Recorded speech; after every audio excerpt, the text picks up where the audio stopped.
जनहित न्यूज महाराष्ट्र चॅनलला सबस्क्राईब करा आणि रोज पहा आपल्या शहरातील बातम्या। उल्हासनगरमध्ये रस्ता खोदकामाच्या हलगर्जीपणामुळे वृद्ध महिला जखमी, नागरिकांमध्ये तीव्र संताप। उल्हासनगर महानगरपालिकेच्या हद्दीतील वडोलगाव पॅनल क्रमांक 12 येथे महापालिका प्रशासन व ठेकेदाराच्या बेफिकीर कारभारामुळे एका वयोवृद्ध महिलेला गंभीर दुखापत झाल्याची संतापजनक घटना समोर आली आहे।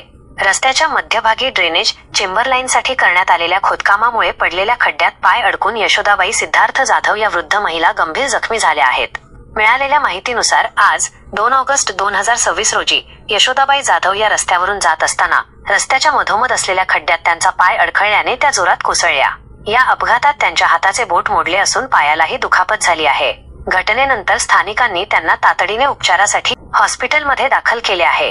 काही महिन्यांपूर्वीच स्थानिक लोकप्रतिनिधींनी या भागात रस्त्याच्या कामाचे उद्घाटन केले होते, मात्र रस्त्याच्या मध्यभागी ड्रेनेज लाईन टाकण्यासाठी खोदकाम केल्यानंतर हे काम तसेच रखडवून ठेवण्यात आले। त्यामुळे परिसरात सतत चिखल माती व खड्ड्यांचे साम्राज्य पसरले असून नागरिकांना मोठा त्रास सहन करावा लागत आहे। वडोल गावातील या मुख्य रस्त्यावरून दररोज वयोवृद्ध नागरिक, महिला आणि शाळकरी मुलांची मोठी ये-जा असते। यापूर्वीही अनेक नागरिक येथे अडखळून पडले होते, मात्र कोणाला गंभीर इजा न झाल्याने महापालिकेचे याकडे दुर्लक्ष झाले। परंतु आज घडलेल्या या गंभीर दुर्घटनेमुळे स्थानिक रहिवाशांचा संयम सुटला असून परिसरात तीव्र संताप व्यक्त केला जात आहे।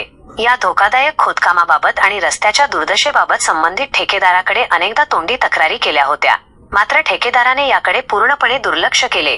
त्याच्या या हलगर्जीपणामुळेच आज एका निष्पाप वृद्ध महिलेला रुग्णालयात दाखल व्हावे लागले, असा संतप्त आरोप स्थानिक नागरिकांनी केला आहे। या दुर्घटनेमुळे महापालिकेचा बांधकाम विभाग आणि संबंधित ठेकेदाराच्या कारभारावर गंभीर प्रश्नचिन्ह निर्माण झाले आहे।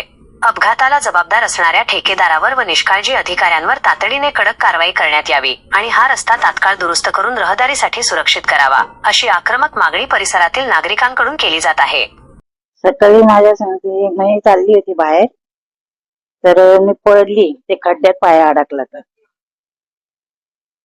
ते रोड खणलेले आहेत ना, त्याच्यात माझा पाय अडकला।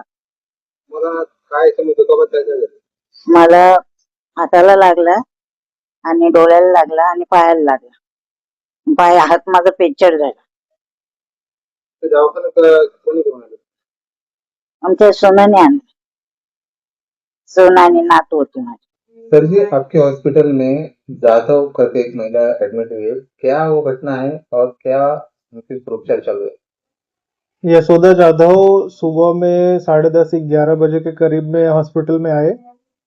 उनके रिलेटिव सब लेकर आए थे। वो जब यहाँ पर आई तो उनके हाथ का राइट हैंड मिडिल फिंगर यहाँ से डिसलोकेट हुआ था। उन्होंने बताया कि वो रोड पर शायद कहीं पे जा रही थी, वहां पे खड्डे थे तो उनको पैर उसमें गया और उनका चप्पल वगैरह फंस के वो वहां पर गिर गई और बैलेंस की वजह से ये राइट हैंड का मिडिल फिंगर का जो जॉइंट है, यहाँ से हड्डी बाहर आ गई। वो पूरा यहाँ से कट के मांस से हड्डी बाहर आया। हमने उनको एडमिट किया। एडमिट करके हॉस्पिटल में जो ऑर्थोपेडिक है उनको इन्फॉर्म किया। ऑर्थोपेडिक ने देखा, एक्सरे वगैरह निकाला। उनका एक्सरे में दिखा कि हड्डी डिसलोकेट है, अपनी जगह से जॉइंट से हट के दूसरी जगह पे है वो। बाद में हमने ओटी में लेकर ऑपरेशन थिएटर में उनको रिडक्शन, इसको फिक्स करके उसका रिडक्शन विथ सूचरिंग किया। सूचरिंग करने के बाद उसको पूरा ड्रेसिंग करके सही किया।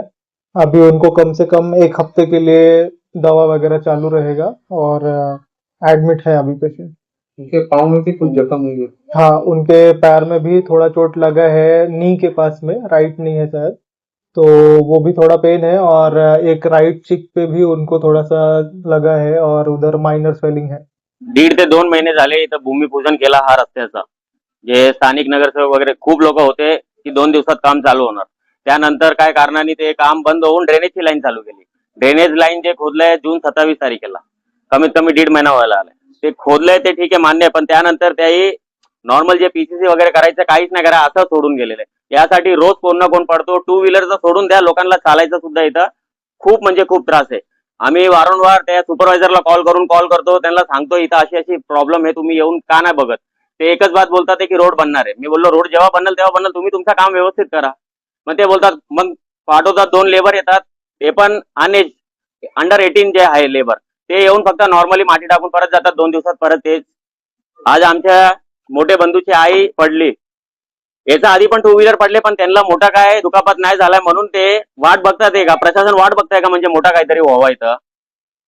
आम्हाला हा विचारायचा आहे. आता आम्ही अशी म्हातारी कोतारी माणसं कधी आता 1.5 महिने झालाय, त्या कंपनीला काय करायला पाहिजे ना इथं येऊन. आम्ही कोणाकडे जायचं मग?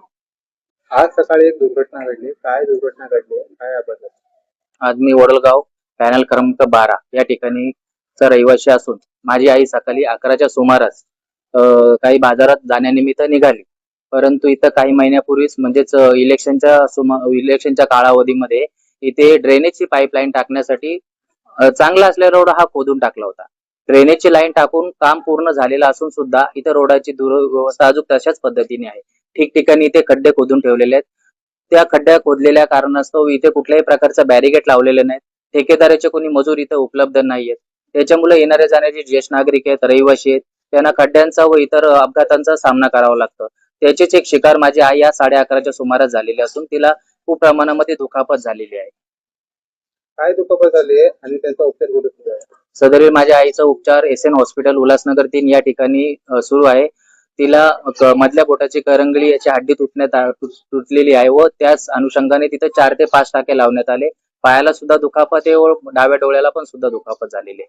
या घटनेविषयी तुम्ही कायदेशीर काही प्रक्रिया केलेली आहे? सदरील घटनेविषयी मी स्थानिक ठेकेदार जे असतील त्या संदर्भामध्ये मी MNC केस पोलीस स्टेशनला दाखल करण्यात आलेली आहे. तुमची पुढची भूमिका काय असेल? सदरील माझी पुढची भूमिका अशीच असेल की संबंधित ठेकेदारावरती तुम्ही गुन्हा दाखल करीन, परंतु या ठेकेदारांना पाठीशी घालणारे जे स्थानिक नगरसेवक असतील व स्थानिक उल्हासनगर महानगरपालिकाचे अधिकारी व पदाधिकारी असेल यांच्यावरती पण गुन्हा दाखल व्हावा या संदर्भात मी माझी पुढची भूमिका असेल. परिसरातील नागरिकांना आपण काय आवाहन करा? परिसरातील नागरिकांना मी असंच आवाहन करीन की आपण जे नगरसेवक पद निवडून देतो त्या नगरसेवकांना आपण जाब विचारला पाहिजे. इलेक्शन झाल्याच्या नंतर तो नगरसेवक आपल्याकडे पाठ वळून पाहत नाही. आपण ज्या स्थानिक आपल्या गरजा आहेत त्या गरजा भागवल्या जात नाही. फक्त नगरसेवक हे इलेक्शन पुरतेच जागे होतात. त्याच्यानंतर स्थानिकांना व रहिवाशांना इथे मागे वळून पण पाहिलं जात नाही. मी रहिवाशांना एवढंच विनंती करेन आपल्या प्रसार माध्यमातून की उठा आणि संघर्ष करा.